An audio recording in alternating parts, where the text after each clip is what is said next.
एका घटनेने आपलं पूर्ण जीवन बदलून जातं आणि त्याचा परिणाम आपल्या आयुष्यावर कायम होत राहतो. कसा तो पुढे सांगतेस. त्याआधी मस्त चणा कांद्याचा नाश्ता केला, काळ्या मसाल्याचा चणा केला आणि ही रात्रीची खिचडी उरलेली होती, तर देवला तीच खिचडी गरम करून खायची होती. तर तुम्ही पण रात्रीची खिचडी जपून ठेवता का दुसऱ्या दिवशी सकाळी खायला? आणि त्यानंतर मस्तपैकी भांडी घासून घेतली, मस्तपैकी म्हणजे किचन आवरून घेतलं छान. कारण किचन आवरलं ना की आपल्याला असं वाटतं की आपली कामं झाली, आता आता काही विषय नाही राहिला. त्यानंतर मी खाली गेले होते देवला व्हॅनमध्ये बसवायला, कारण व्हॅनमधली काही मोठी मुलं देवला चिडवत होती आणि त्यामुळे तो रडत होता. तर इन शॉर्ट असं होत होतं की त्याला ते चिडवणं सहन नव्हतं होत.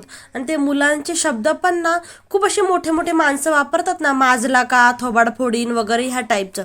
त्या मुलांना बोलून आल्यानंतर खूप टेन्शन आलं होतं. तर ते टेन्शन मी आईस्क्रीम खाऊन कमी केलं आणि त्यानंतर म्हटलं चला आता लादी पुसून घेते. आणि लादी पुसतानाच माझा पाय घसरला. आणि हे पाय घसरल्यानंतर मी का घाबरले याचं कारण सांगते. कारण 2 वर्षापूर्वी माझा ॲक्सिडेंट झाला होता आणि माझे लिगामेंटचं ऑपरेशन झालं होतं. तर मी 4 महिने तरी बेडवर होती आणि सगळं ह्यांना करावं लागत होतं, आईला करावं लागत होतं.